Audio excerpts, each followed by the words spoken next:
À ce moment-là, ben, de un, je suis à l'hôpital avec mon père, je l'accompagne en chimio.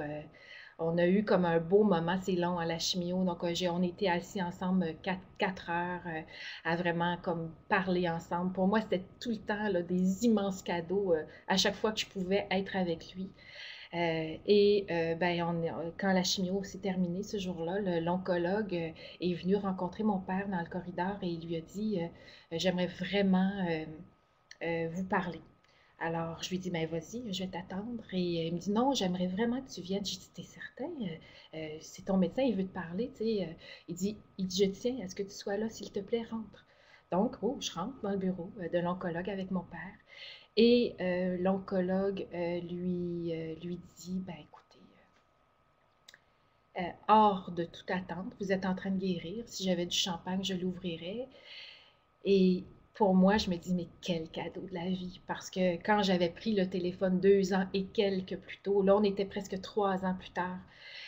Quand j'ai pris le téléphone ce jour-là, je savais euh, que une des grandes raisons que l'état de mon père s'aggravait constamment, c'était cette espèce de schisme, de chicane, de colère, de peine qu'il portait et qui se répandait dans la famille en lien avec sa relation avec moi, la perte de ses petits-enfants qu'il ne voyait plus.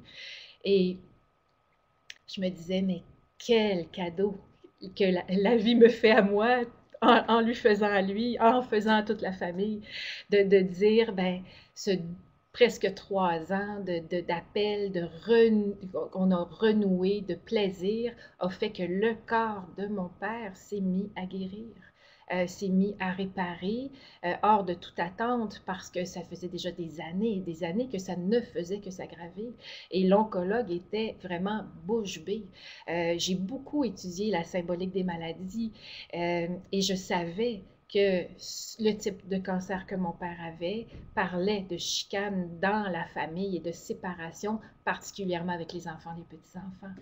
Et ben, j'avais encore une fois la preuve de la magie de la vie et de à quel point le corps est magnifique et que quand les peines, les drames sont réparés, ben le corps peut se mettre à guérir. Rosanne, qu'est-ce que vous voulez dire par j'en savais trop? Parce que moi, j'aimerais savoir qu'est-ce que vous saviez à ce moment-là que vous ne saviez pas 5 ans plus tôt. Oui, très bien. Je savais, j'avais pris connaissance à travers les formations que j'ai suivies des grandes lois transgénérationnelles, c'est-à-dire des cycles de répétition dans les programmes transgénérationnels. Je pouvais aussi, ça c'est une chose, donc je peux vous donner un exemple de ça. Mon arrière-grand-mère, qui est ma quatrième génération, avait vécu exactement la même chose avec son père où il y avait eu une coupure et elle n'a jamais renoué de toute sa vie avec son père après la coupure. Je sais que dans les cycles transgénérationnels, les blessures se répètent tant qu'elles ne sont pas guéries.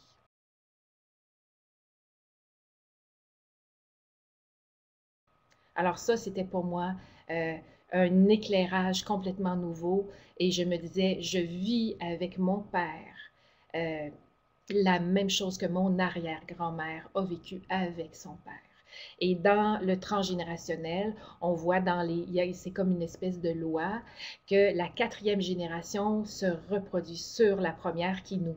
Donc souvent, quand on veut aller voir qu'est-ce qu'on porte au niveau transgénérationnel, on va vraiment voir à notre quatrième génération et là, on peut voir des liens. Et c'est intéressant parce que cette arrière-grand-mère-là était sage-femme, était guérisseuse, euh, était très impliquée au niveau spirituel dans sa communauté. Elle s'habillait en mauve, je m'habille souvent en mauve. C'est vraiment là, comme quand on se met à regarder ça, c'est vraiment fou de voir les répétitions. Donc ça, je savais ça. Ça, je savais ça et je pouvais plus ne plus le savoir. Et ça, mes étudiants me disent souvent ça. Mon Dieu, un coup qu'on le sait, on peut plus rester comme dans nos comportements qui nous limitent. Euh, il faut avancer. Donc ça, c'était une des premières choses que je savais, que je ne pouvais plus ignorer, c'était la répétition. L'autre chose que je savais, c'était que si moi, dans cette relation avec mon père, avec les connaissances que j'avais. Je ne faisais pas ce que je pouvais pour renouer. Et c'est pas toujours facile, là. Et vous allez voir, dans cette histoire-là, ça n'a pas été gagné d'avance, là. Mais je savais que je le faisais aussi pour mes enfants. Je le faisais pour que mes enfants renouent avec ce lien, avec la famille de leur grand-père maternel. Donc, je le faisais pour mes enfants, je le faisais pour les lois. Je le faisais aussi parce que arrive un moment où on peut se mettre à la place des autres et on peut voir pourquoi l'autre a agi de cette façon-là. Et j'ai pu, dans ces années de silence et de réflexion, voir les blessures que mon père portait, les limites qu'il avait, ce qui, lui, n'avait pas été capable de transcender, et c'est OK, parce qu'on n'est pas obligé de transcender tout. Donc, j'étais comme beaucoup plus consciente de où il venait et de ce qui avait motivé son comportement avec moi en particulier, parce que dans les lois transgénérationnelles aussi, il y a des choses qui se répètent avec des enfants en particulier, et je savais que moi, j'étais une enfant qui héritait de lui plein de trucs et que j'étais comme un peu son miroir et que c'était très confrontant. Mon père s'appelait Louis, je m'appelle Louisanne. On a des dates de conception et de naissance presque les mêmes. On était dans une traque de répétition et de similitude qui faisait qu'on ne pouvait que se heurter. Donc, c'est ça.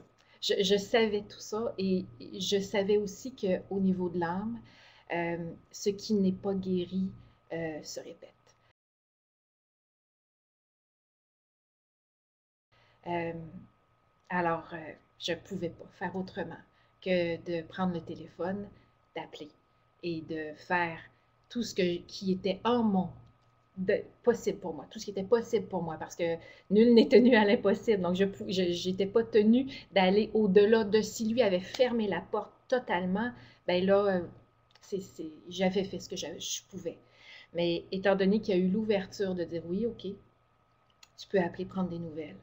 Ben moi, j'ai mis le pied là, je suis rentrée dans cette ouverture-là et je me suis mis à danser avec lui. Et vous avez dit quelque chose aussi qui a attiré mon attention. Est-ce que ça veut dire que si on libère et on guérit nos propres blessures, on guérit par le fait même notre limite, donc l'avenir de nos enfants? Oui, eh oui. C'est que c'est vraiment comme ça que ça marche sur le plan terrestre, transgénérationnel. Il y a le plan de l'âme, où il y a plein de trucs à comprendre et à guérir aussi. Mais sur le plan terrestre, quand on est ici en incarnation, on est soumis aux lois transgénérationnelles. Et en libérant mon père, je libérais mes enfants. Et bien évidemment, comme mère, c'était quand même un incitatif assez fort quand on a cette connaissance-là de venir donner ce grand cadeau à toute la lignée.